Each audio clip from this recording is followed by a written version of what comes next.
Hello everyone, my name is Claudia Escobedo, Family and Community Partnership Coordinator for the Head Start program.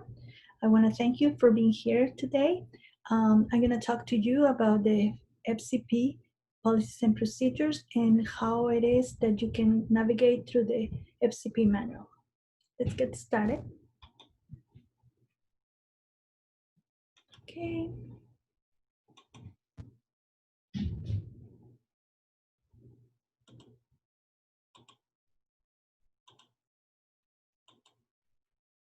All right.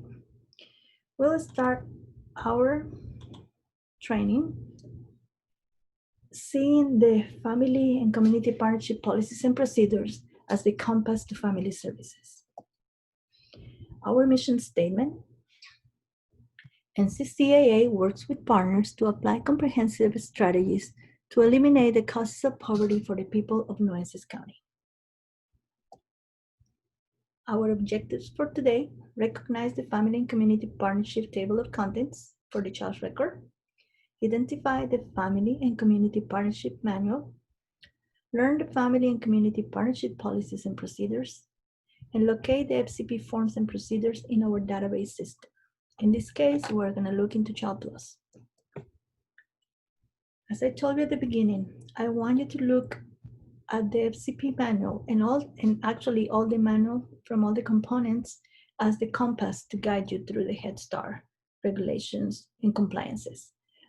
We have minimum standards, we have performance standards, and all of them are full of regulations and requirements that we need to meet.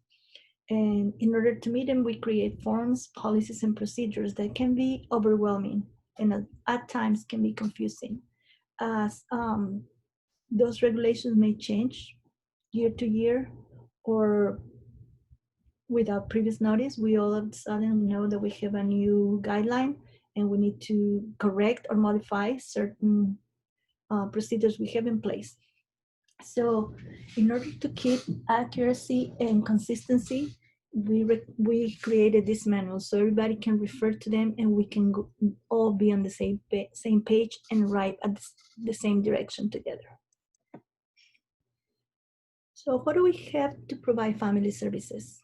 Well, the Family and Community Engagement Program Services of the Performance Standards says on 130250 that we need to engage families in general.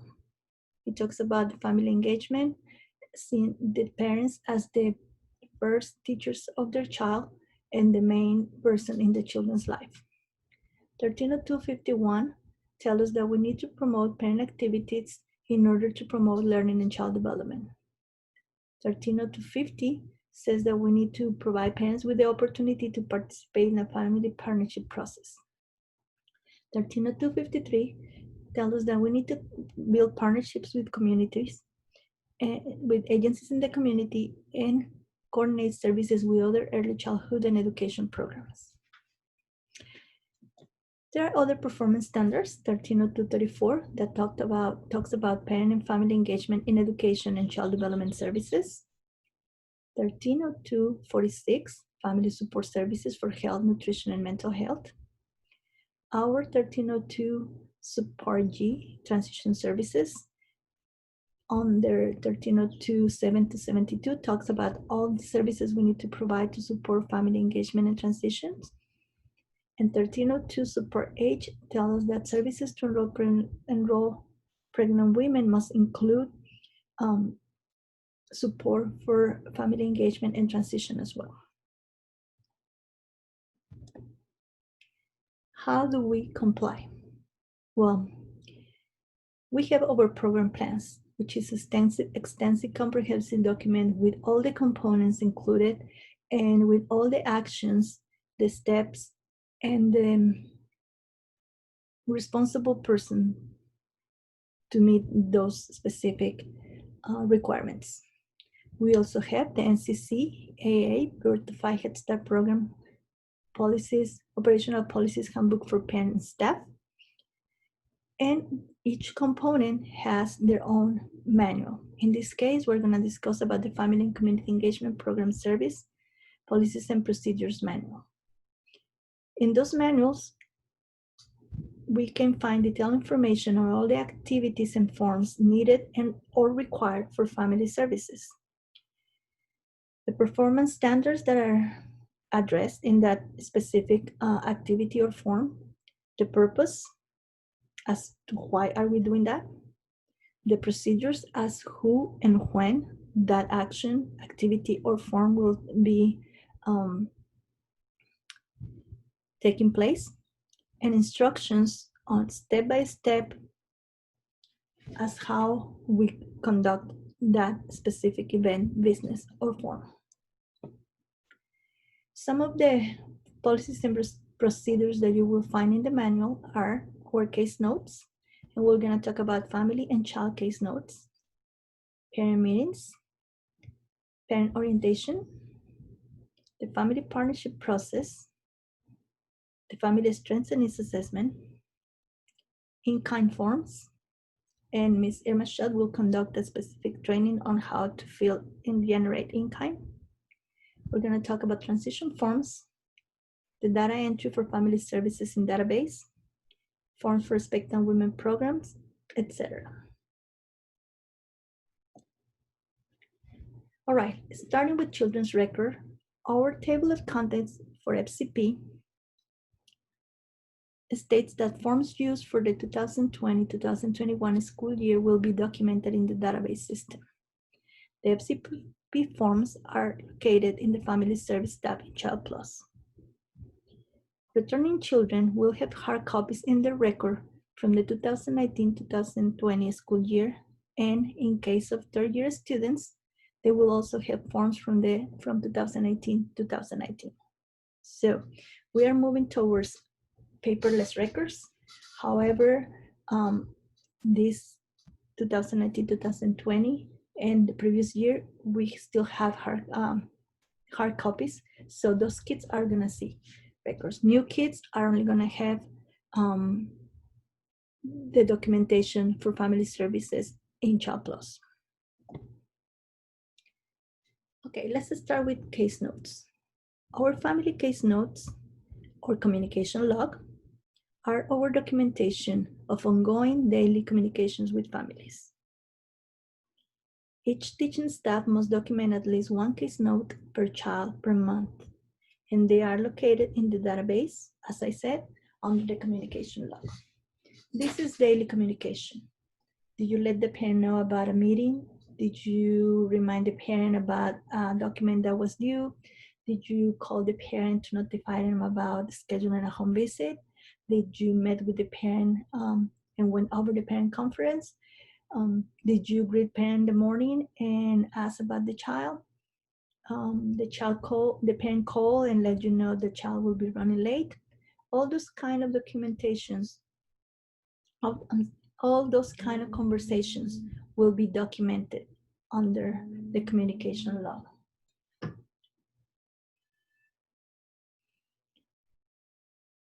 In regards to child case notes, to document and monitor, they are used to document and monitor ongoing communication with parents as well, but these are regarding child's specific concerns on attendance, education, health, and mental health/behavior. So while in the family case note, you can document that you call the parent for the child having a hard time in a hard day or a hard time in the classroom, that's all you can specify in the family case notes. In the child case note, that's when you are going to document specific concerns. If the child was biting, if the child was pushing, if the child had head lice, if the child was absent for a specific condition, or it was concerns because he didn't pass the screening. When you specify and give details about those situations, we use the case notes. So in the family case notes, all children are gonna have a case note per month per staff. Child case notes, not every child will have those. And we're gonna look into Child Plus briefly, so in a little bit, so you can see what I'm talking about. The family partnership process. The Family partnership processes start as soon as time of enrollment and continues as long as the family is interested in services. It includes the family partnership agreement, family strengths and needs assessment, goal setting meetings, referrals, and follow-ups.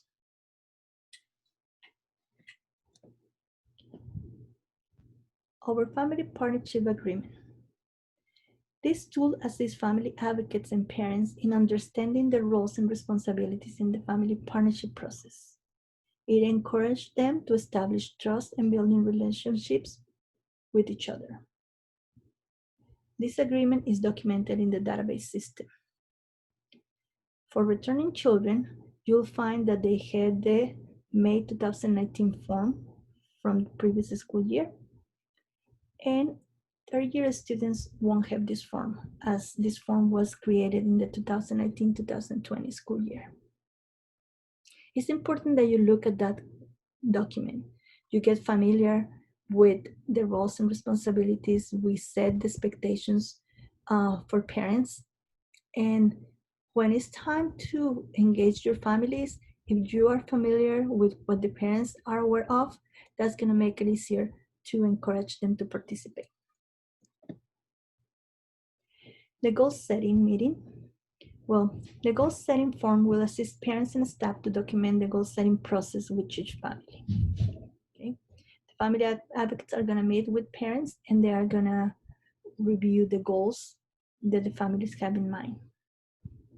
This form is documented in database system for this school year, but for returning children they will have the May 2019 form from previous year, and for third year students, this form does not apply. It's important that you know what are the family goals. Many times the family goals are tied to the child's goals. So when you are familiar with the parent is wanted to do for themselves as well, it helps you to work together and build up that relationship and team up and partnership. So sometimes the parents have as a goal, I want my child, and that's an example that I see very often. I want my child to be potty trained. So they might have that goal with you as well, and you might be working on it already. However, when they meet with the family advocate will transform that goal that is a child goal in the beginning as a family goal. Okay, we talk to the parent. You want your child to get pre-trained. That's the goal for the child. But what could be the steps and the skills and the skills that you will acquire as a parent to help your child? Okay, then maybe the goal becoming to learn about child development. Okay, parenting skills. So that's how we tie up those goals, the family goal to the child goal. But if you are in the same page, that's going to help you. Now, other times may not be necessary to the goal of the child, but also it helps you. If a family's goal is to find a job, then you can understand that maybe that parent is going into financial stress. That can reflect into the child performance. If they're looking into a home because they're homeless, that is also going to affect the child performance. When we talked about family engagement and school readiness, you are going to see how the well-being of the family, the situation that the family is going through affects the child. So we'll discuss that with a little bit more in detail. But we document, this is one of the ways that we document the family's goals and aspirations, and it's good for you to be familiar. We have the matrix, which is the family strengths and needs assessment. And this assists family and parents in identifying the family strengths and needs related to the family engagement outcomes, as described in the Head Start, Parent, Family, and Community Engagement Framework. The process encourages parents to establish trust and build up rapport with staff. It's found in the database for all children. Once again, on this form, you'll find out what are the family's strengths and needs, and how those strengths and those needs can be reflected in the child's performance, and how can we help the family to better themselves in behalf of the child's success.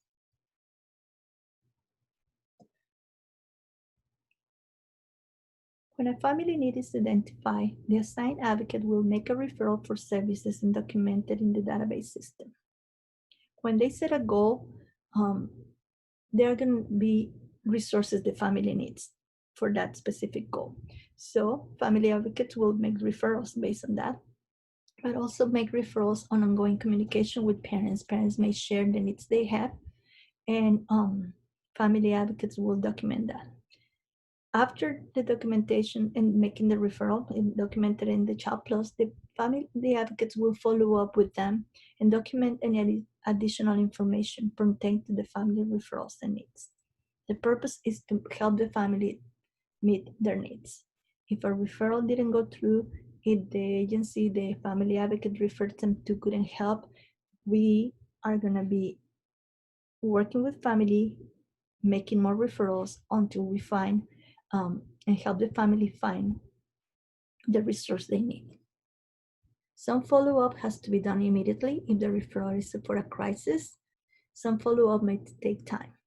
Okay, so the family advocates develop a plan with the families to keep track of this ongoing communication.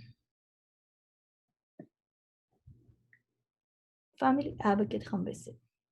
This for 2020-2021, there is no family advocate home visit. We're gonna meet with families, but we're not calling it a family advocate home visit anymore. It's called goal setting meeting. However, returning children will have the May 2019 form from previous year, and third year students will also have the May 2018 form. So, as I said, if you don't see a family advocate home visit in this school year, it's because it's not taking place. What you might see in some children is the family advocate home visit for attendance. On the third day that a child is absent without contact, the family advocate or site-based manager make a home visit to assess the family situation and provide any necessary referrals to assist the family to reassume attendance. We're gonna see what's the reason the family is not bringing the child to school. We're gonna work with the family. In some cases, site-based managers adjust the schedules or in order to help the child to come back. That's the main purpose, for the child to come back to school. Sometimes it can be an adjusted schedule, as I said. It can be transfer.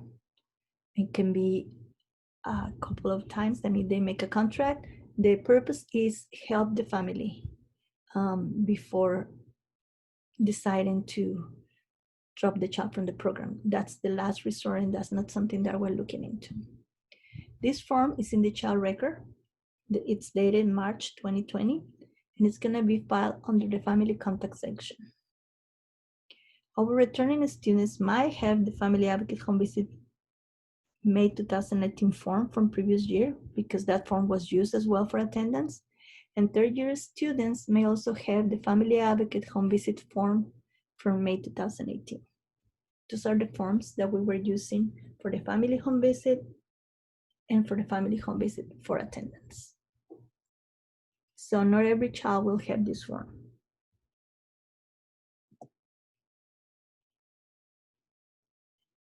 Our transition services includes transition plans. The transition plans will assist staff in developing trustful and respectful relationships with parents, encouraging ongoing two-way communication to create welcoming program environments, and in developing strategies and practices to support successful transitions for children and their families into the program.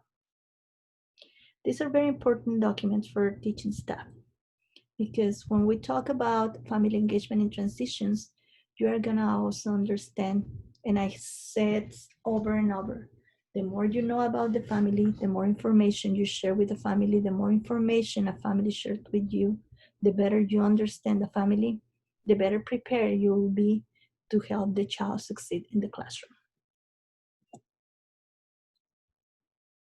We have a transition in plan.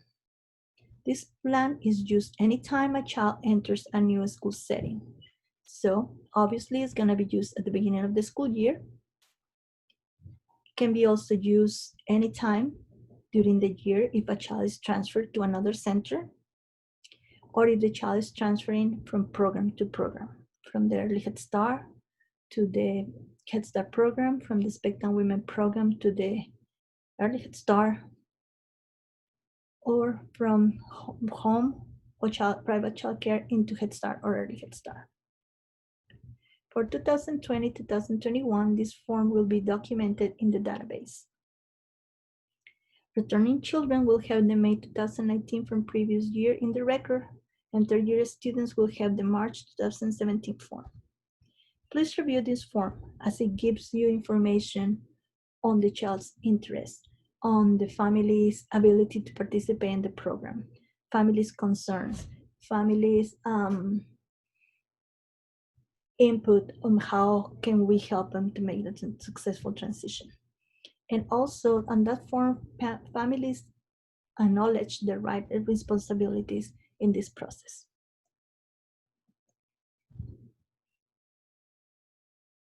The transition out plan is used to assess the child and family's progress and goals while in the program and provide strategies for parents to continue their involvement and advocacy for the education and development of their child.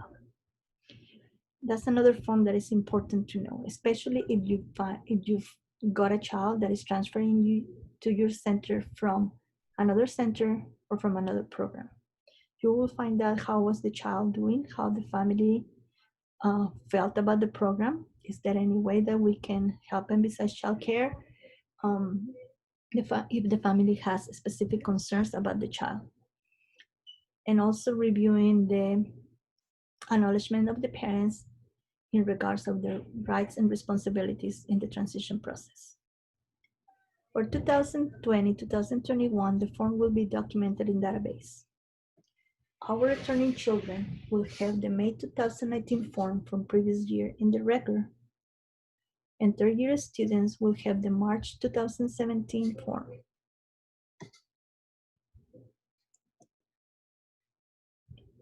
For transitions from early Head Start to Head Start, there is a transition packet that is put in place.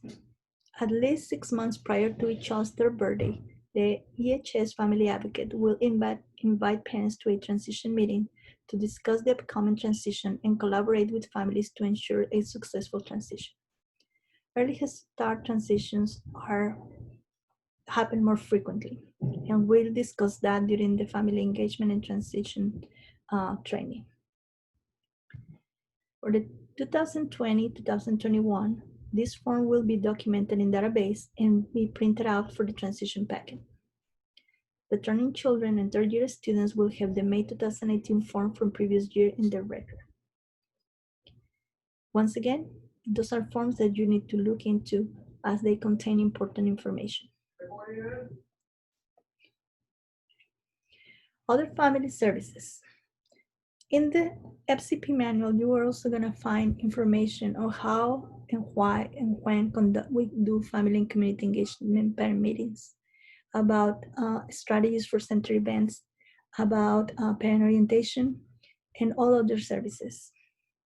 Our family services are documented under the Family Service tab in Child Plus. We also have information, policies, and procedures in regards of in-kind. We have our non-federal share form, which is the form that you use the most to document the home activities and also to document volunteering in the classroom.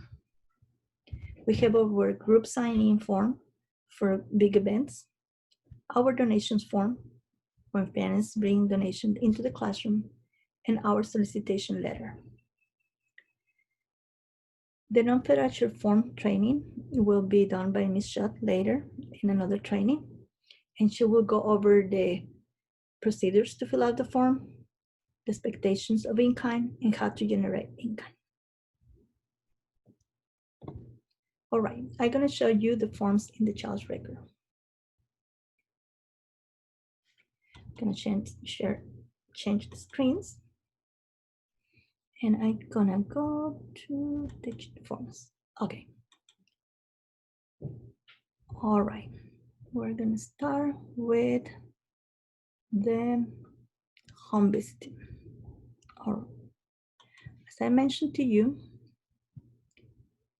it's perfect. The family advocate home visit is not gonna be taking place this year. But for returning students, you have a form that looks like this. In the manual, as I mentioned before, we have the policies, the policy, the performance standard, the purpose, the procedure, and instructions as how the form needs to be filled out. Then you'll find the form, and it tells you all the information that family advocates discuss. This year, the information is going to still be discussed, but it's going to be documented in Child Plus in a different way. Returning children for 2019, 2018, 2019 and 2020, and 2018 and 2019 will have a different form.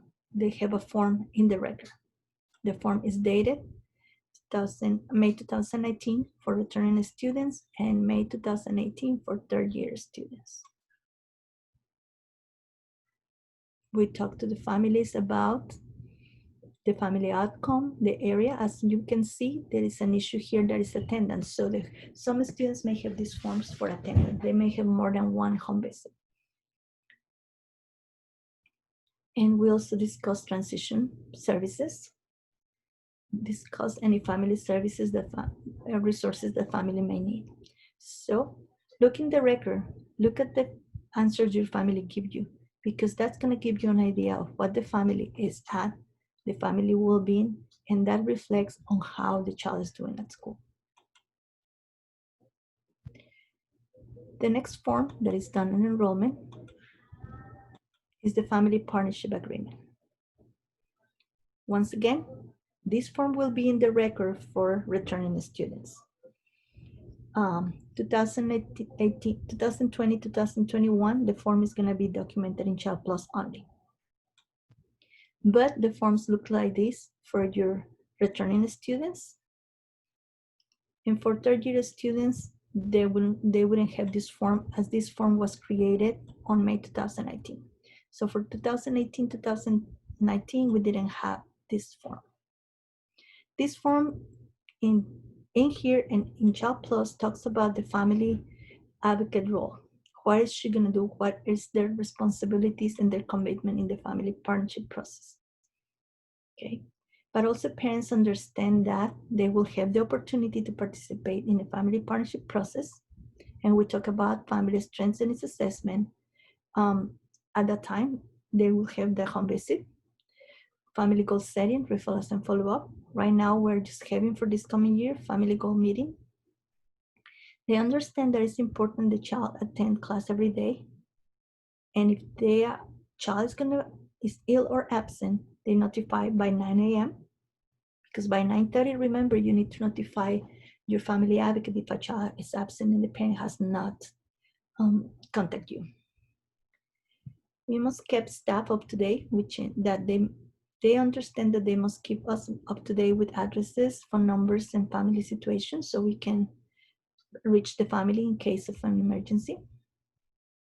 They understand that as per program requirements, every enrolled child must have up to date child exams, immunizations, screenings, and a follow-up appointments. They also understand that it's important that they participate in the program and they have that opportunity to volunteer at least 2 hours a month, but we always welcome more time. And finally, they understand that parent engagement is an expectation that we have in the program. Read this. Once again, you can refer to that one when parents are not participating and remind them about the family partnership agreement they signed. It's not mandated. Parents don't have to do that. But if if they realize that we are talking the same language across the board, family advocates encouraging them, teaching staff encourage them to participate and volunteer, they are more likely to do so. The goal setting form in the child record for returning students is dated May 2019, and it looks like this. Third-year students won't have this in their record. We talk to the parent about their goal, and we're looking for a goal that is specific, measurable, actionable, relevant, and timely, which is a SMART goal. They will brainstorm with the family advocate about the steps that may lead to achieve that goal. They will take responsibility as what steps the family will take and what steps the family advocate will take. Then they are going to look into the family's strengths from the family's perspective and for the advocate perspective. Are there any concerns that both sides have, both parts? Then we mention and list all the services available for the family in order to meet that goal and the family outcomes that we're targeting with that goal. All signatures must be there, especially for parent and staff. If there is a second parent present or another staff, a second staff, they must sign as well. For this coming year, the form is going to be documented in Child Plus.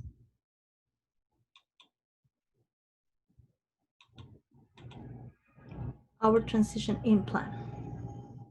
Once again, for the 2019-2020 school year, children would have this form in their record. Third-year students are going to have the May 2018 form. I told you that the transition plan is going to help you to understand parent and assist in the transition process. We asked them, first of all, we're going to find out what's the type of transition. Is the child new to the program, either to EHS or HS? Is the child is coming from the Spectrum Women program into the Head Start? Is he coming from early Head Start to Head Start? Is he coming from, is that a returning child or is coming from another center? Is the child a third-year student? That's going to help you to understand what the child and the family know about the Head Start program. We ask what are the child's current interests? How can the family participate in the program, including the parent, the primary caregiver, and any extended family? Remember, we welcome everybody. So when you look at the child's record and you see that mom said that she can look in help making materials, she can create program policies or volunteer in the class, you are going to understand. If mom says that she cannot, if she didn't check attending to parent meetings or volunteer in the classroom, more likely that mom cannot do it because it's working or something like that. But making materials, well, then you need to tell them, go ahead and recruit that parent for that. Are they willing to do something else for us? Some parents have put on their other solicit donations. Well, those are your to-go parents when you need somebody to solicit donations for your center. What areas of interest or services does the child need to ensure a successful transition? The parents will let us know if there is anything we need to know. We want to know how is the father figure able to participate in the program. We ask them, is there anything that we can do in the classroom to help them, the parent and the child, to have a smooth transition? That would give you an idea of what you can do. And what other things we can help the whole family with besides childcare? Parents understand their responsibilities, their rights and responsibilities in the process. Once again, this is the form that you need to look into in order to support family engagement in transitions. When the children are ready to move out, we document the type of transition as well. Are they leaving the EHS program because they're going into Head Start? That means they age out. or preschool? Are they going to kindergarten? Or they are just leaving NCCAA for another reason? It may be that they are moving out of town or out of our area of service. And the Office of Head Start states that we need to help families if they are moving into the area of services to find another school setting that fits the family needs. So we want to ask them where the progress were in the program. If there is an area that the child needs help to ensure a successful transition. If there's an area that the family needs assistance to ensure the successful transition. Is there any goals that the family accomplished during the program? Where is the next transition setting for the child? Any current situation that the family might be going through that can affect the transition? And signing that they acknowledge their rights and responsibilities. You won't see these forms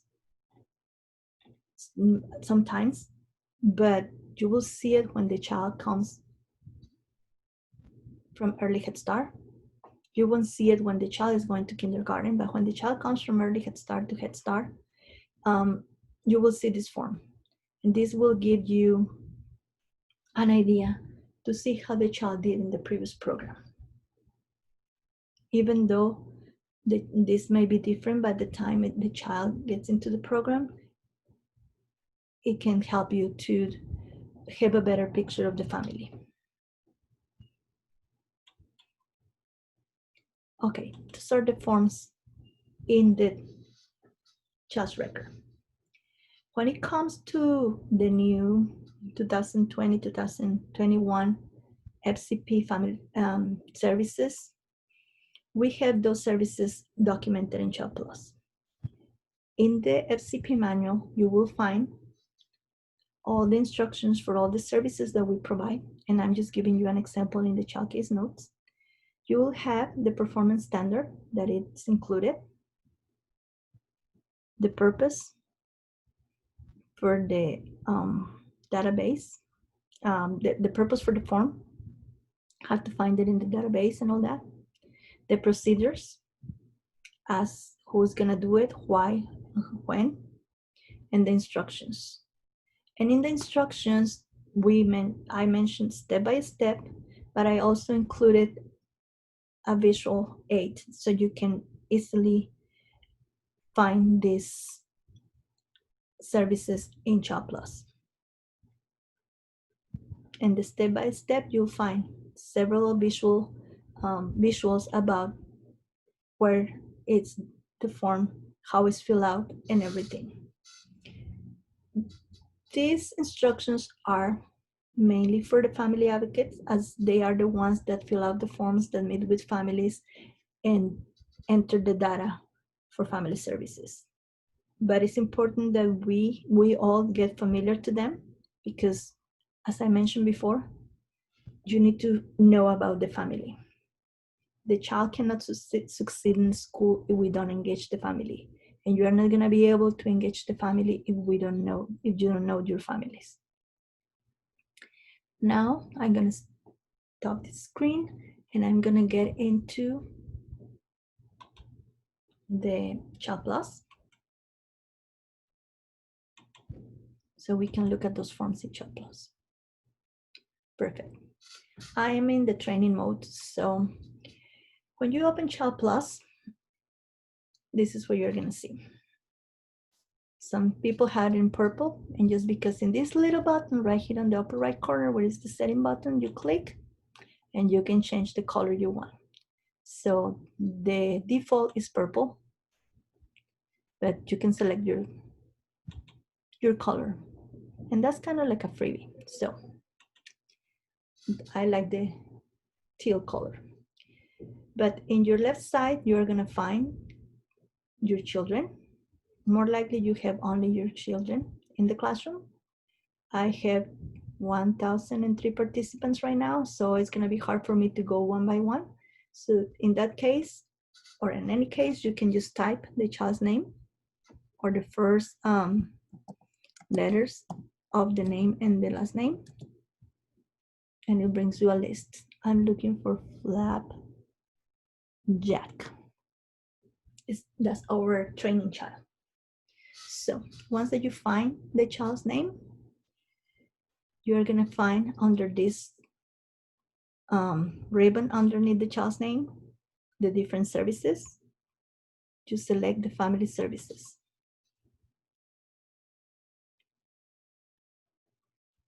That brings you to different tabs where you're gonna find the services that I'm talking about. So the first one is events.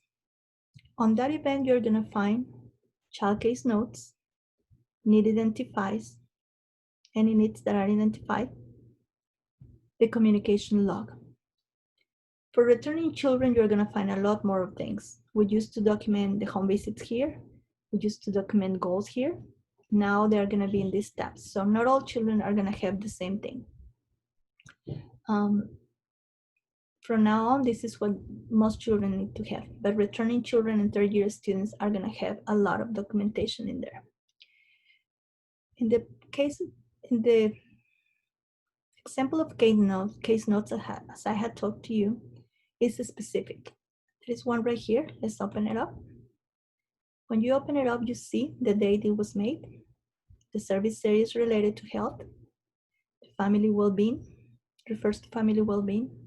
The form is associated with Jack, the caseworker name, and the family member. So the action on October, right down here you find the actions. When you open the case note, that is a case note that is already documented, we don't change this part. This is gonna remain the same. We're gonna add actions. And as you can see, you can see the previous entries. Look at every main event. I'm gonna close it. Look at every event, each of these events as an individual journal. So this is the journal for these case notes. So you open it, you don't change this because it's the time when is the date when you initiated this journal. And then you are gonna add notes, chapters. So it's like the main book and these are little chapters. The first chapter was done on the day that you started. So the communication tells us that, and you fill it out. That Miss Doe, that you call Miss Doe to inform that Flapjack had head lice and needed to go home. Mom said that grandma will come pick him up. All right. So if you could see right there, I put that child had head lice. I cannot put that in the communication log. That's a communication that because the case notes are individual and confidential for the child. The follow-up, mom called later on. So if call mom, so you enter the note, it's right there. Mom calls you later on to let you know that she already put the treatment and everything. So you're not gonna create a new note because it's related to this same one. You click on that again and add another action. So that's a follow-up. Either mom called you or you call and she let us know that the treatment was given and child can be back to school tomorrow. So there is another case note that you can see. This case, if you hover over it, you can see the situation, the issues for health. In this case, it tells that it's for behavior. So we open the note. It was done on June 17, 2020, and the documentation was there. Everything was filled out accordingly to the procedures. And we called Miss Doe to let her know that Flap was beating other children. That's what it was. All right. Then let's say mom called, brought the child the next day, and or that was in the morning, and then in the afternoon, mom came to sign the illness and incident report. Since it pertains to the same note, we're gonna open that note. We're gonna add an action. Our action type this time will be follow-up because it's part of the same thing. Our action date will be the date that happened. Mom came to the center and met with you. Description can be the report. Signed report can be the description.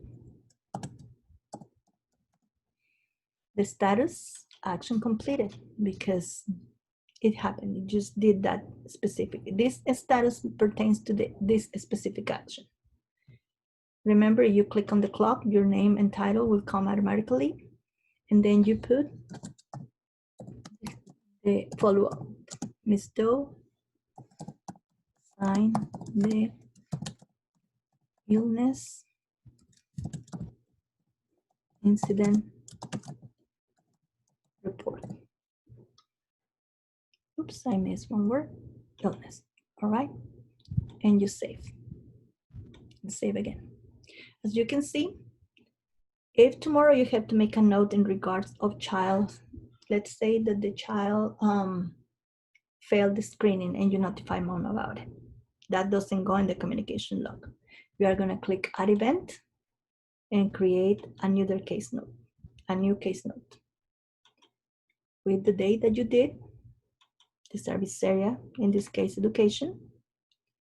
The issue can be, okay, let me see what is. Sometimes there is not enough issues here. Let's see what else, the one that comes to this. There is no one. Probably we can put it as general.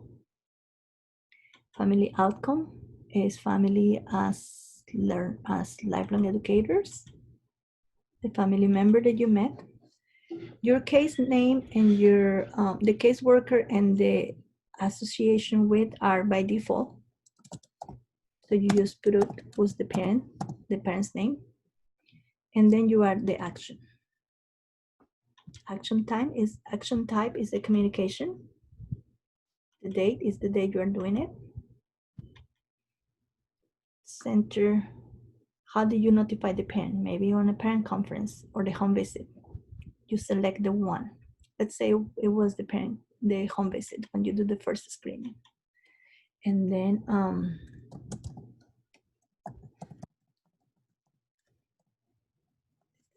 developmental concern. Status, action completed because you notify mom. We're gonna put our clock and we're gonna say, let's put notified. Oh, okay, let me go back. I didn't realize that. Notify Miss Doe of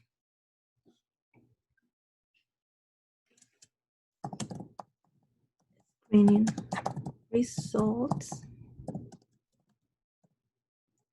Lab did not pass. We will rescreen in a couple of weeks. All right. Right here, you are telling the parent that the child failed the screening. Well, I'm gonna pass failed the screening. I'm gonna have that. Failed screening. And we will rescreen a couple of weeks. Okay, I'm not so good at typing, so bear with me. And you save it. And save again. So as you see, child case note can be in different several times. Need identify as well. When you talk to mom and rescreen or she calls you back, this is education, you will open the education. If she called you back for the behavior concern, you open the education, the behavior concern case note and add up another action. If it's regarding of health, you related to this specific condition, you do that. If it's another condition, let's say in this case was head lice, and another time he gets the flu, or he didn't pass the vision screening or something, you add a different note. So you are only gonna add actions when it pertains to the same situation. With the communication log, it's the family case notes. They're on a daily basis. So you are not gonna create a new note every time. You just click on the communication log. This is leave alone.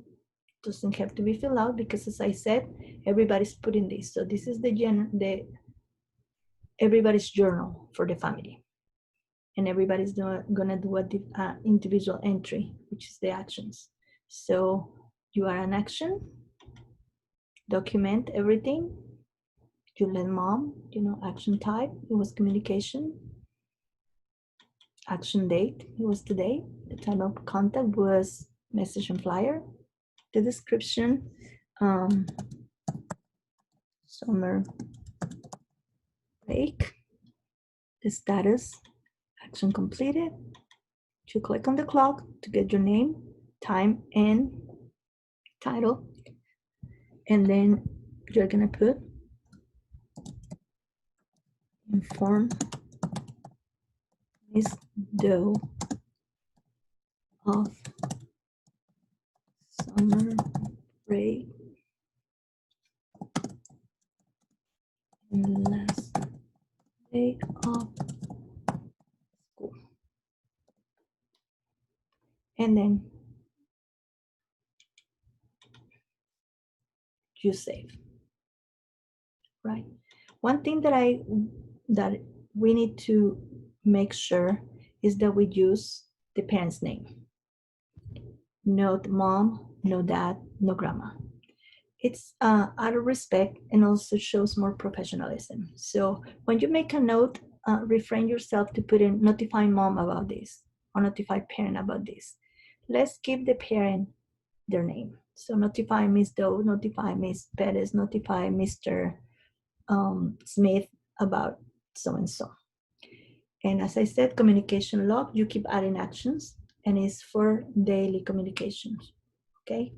You're gonna be specific about an incident, an illness, a behavior or educational concern, or attendance concerns, you go and do child case notes, right? The next column is the family outcomes. Right here, you are gonna see the family strengths and its assessment. This one is done, the initial has been done already. The highest score a family can have is 48. In this case, this parent scored 32. And if you see, there is area of concern. When you scroll down, you're gonna see numbers 3, 2, and 1. 3 being the family doing really well. Number 2, family doing okay, but with resources. And number 1, family in need or concern. So if we scroll down in this case, you will see that this family is telling us that they have a concern or a need in regards of the child development and parenting skills. So if little Flap is giving you a hard time in the classroom, is not cooperating, you're having a hard time grasping the concepts, or he's not showing progress in his development, if you have not read this, you might not make a connection, because maybe that's the reason for his delay, or that's the reason for his lack of participation. He's not turning in kind. Well, it's not necessarily the income, but it's parent working at home with him. Mom is telling us that she needs help on that area, child development and parenting skills. These questions are related to the family outcomes framework. She's also telling us that in school readiness area, she's not familiar with it. She's having trouble grasping that concept as well. She is concerned about not volunteering in the classroom or volunteering in the community. Well, maybe they can invite this mom. When she comes and she sees what's going on in the classroom, she'll be more likely to support little Flaps learning at home. All the other ones, the number 2, well, they're also a concern, but number 1s are the ones that we need to address it faster, okay? Some parents don't have number 1s, some of them have number 2s, and then you read and make the connections in the classroom. The number 3 is telling us that they are doing well on their own. So this form is going to be done twice a year, at the beginning of the school year, starting at enrollment, and within the 45 days of child enrollment, if it's not done at enrollment. And later on, in this case, on February 2028 will be the due date for this family. So we're gonna see if there is progress. And if it's progress, well, we're doing well. If there is no progress, but that's probably can be okay, especially if the families are already doing well. But if there is if we lose points instead of gaining points, then we need to address that immediately with the family so we can support them and help them. So please look at these documents, look at this area so you can see where your kids' families are at. The family service information is general. Attachments, we have attachments right there. In this case, if there is any attachments, you click there. If it has a number, it tells you how many attachments we can find, and you can look at it. In this case, it's just the transition letter that the advocate did to email the parents or email the parents. So is there any other attachment? You'll find it here. The staffing form will be documented here if a staffing was made. So just click on it if you want to look at it. Same thing. Everything is described right there. So read about it. That's also going to help you. The child having a behavior, you will know if a staffing has been conducted. And if it has been conducted, you'll know the outcome of that meeting. We have the FCP, Children's Record Monitoring. You'll have here anytime we do an audit and we'll go and review records, you'll see the results right here. Same for family contacts section of the child record. The staffing child record monitoring section will be here too. If you click on those in these little arrows here, you will bring more tabs. In this case, you're gonna see, and I'm gonna give one more, the family partnership agreement. As I tell you, right now, this agreement will be for all children. Okay, this year. The returning children are gonna have some in their record for last year, but for this year, every child should have it here. And it's like the form I told you.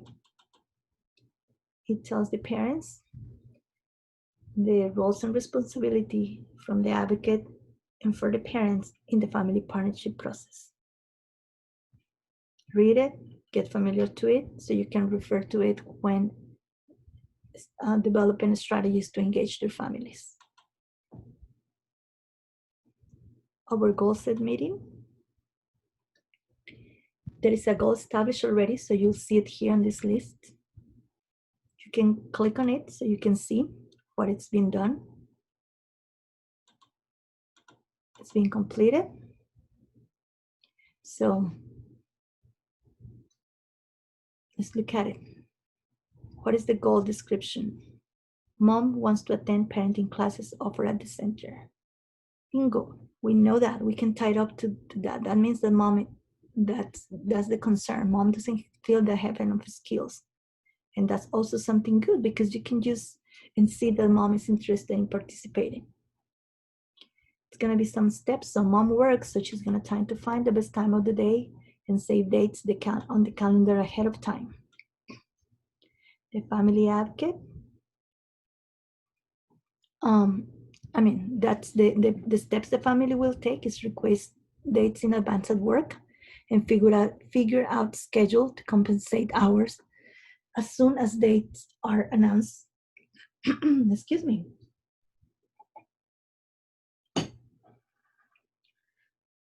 She's also gonna set a reminder agenda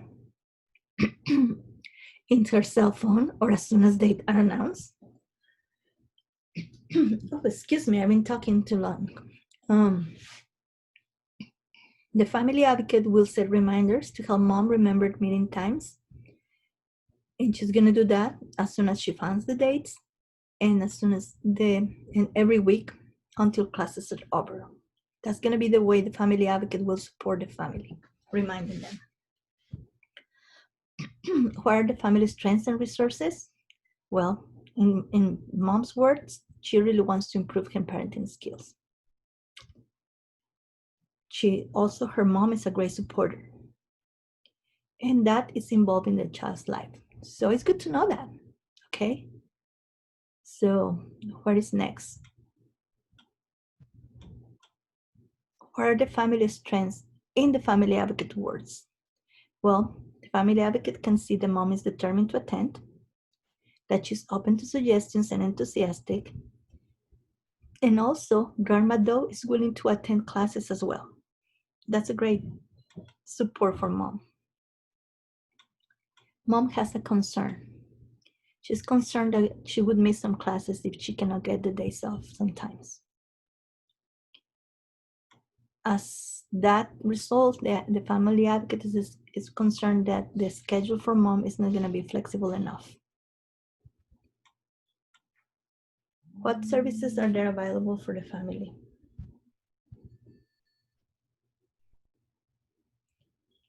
Well, we have the Head Start program. In case mom needs more assistance, there is also Catholic Charities and online resources. The outcomes that we're hitting or targeting with this goal are family well-being, positive parent-child relationships, families as lifelong educators, and families as learners. So we see progress in those areas. And the family advocate made referrals, of course, for the Head Start, for in this case for the parenting classes, and also to Catholic Charities. So mom can take, in case she cannot attend our classes due to the schedule, she can attend the classes at Catholic Charities as well. So you can see that right here, you can make a connection with mom goal and the child goal, because if little Flav failed the screening, well, probably has to do not necessarily because he has a disability or he has a concern, but maybe because mom doesn't have all the skills and tools needed to support the child's learning at home. When it's going to be time to, if he will be in the early Head Start, when he moves into the early Head Start, from early Head Start to Head Start, you will find the transition checklist in this tab. So for your returning children, or for children that move from the early Head Start to Head Start, look on this tab and you're gonna find them for this coming school year.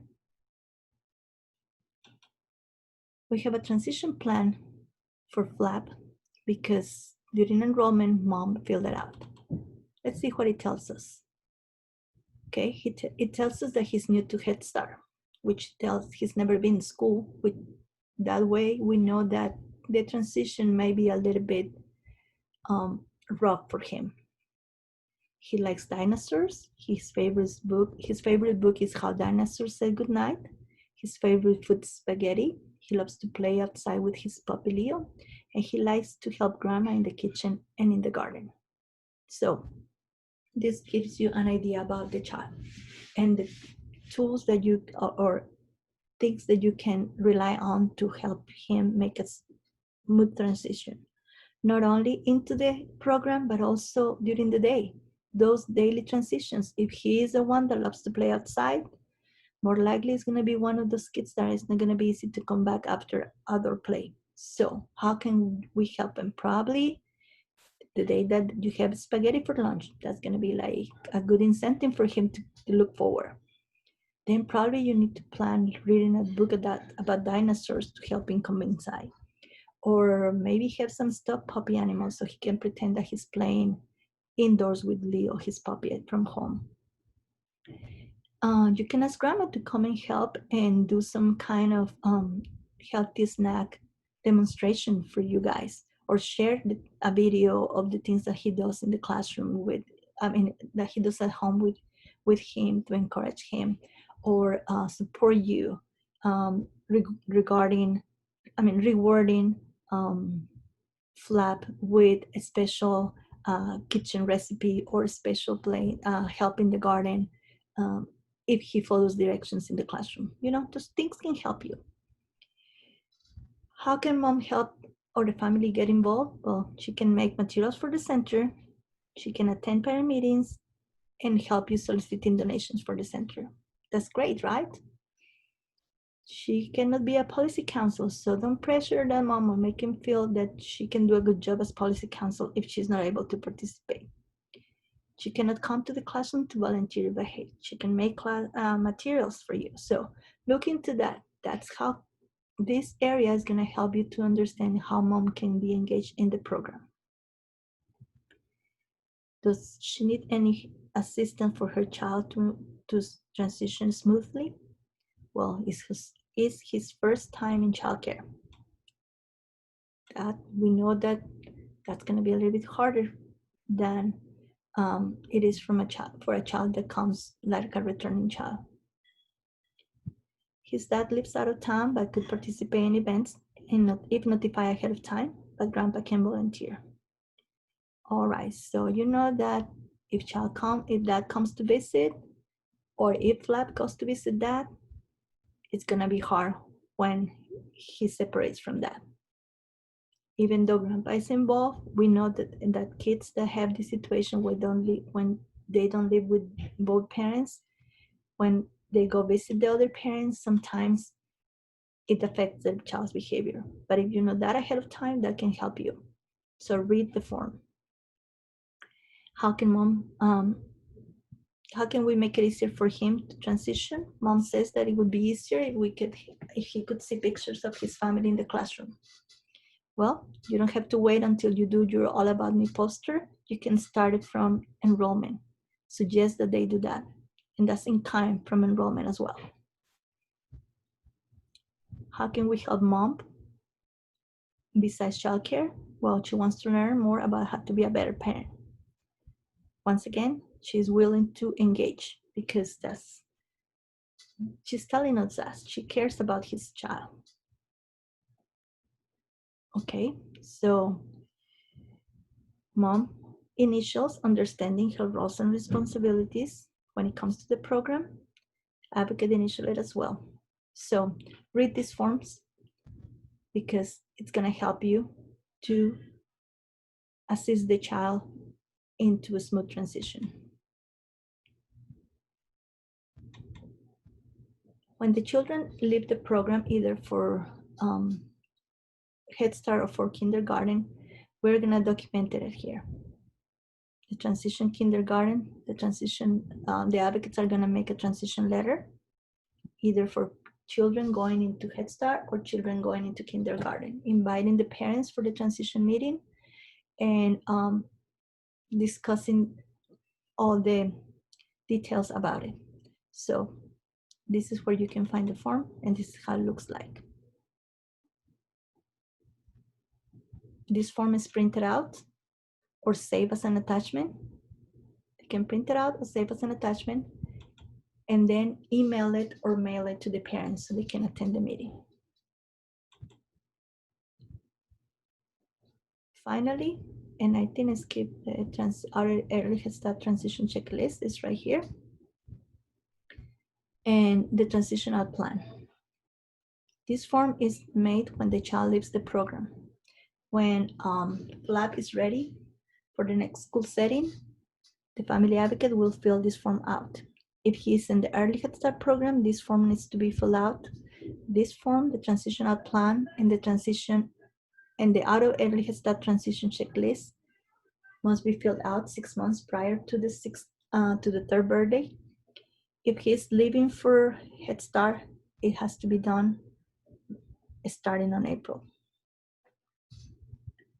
Okay, I think this is pretty much what you need to do. One more thing that I need to tell you, the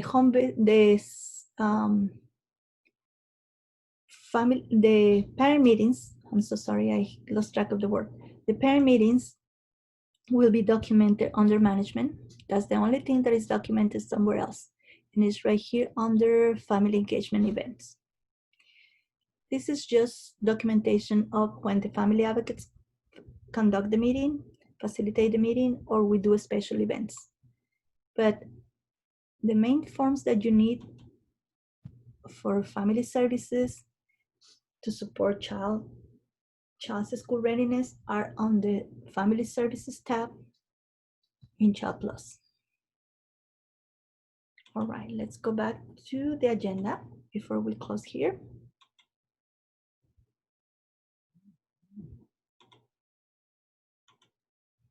Okay, so we review the forms in the child records. We review the family services in Child Plus. Now we'll have the agenda. Number 1, according to the table of contents for HCP, forms for new children will be documented in database system. Returning children will have hard copies in the record. That's true. The Family and Community Partnership Manual includes policies and procedures for family services such as parent orientation, family strengths and needs assessment, transition services, in-kind data entry, etc. That's true. Family case notes are our documentation of ongoing communication with families.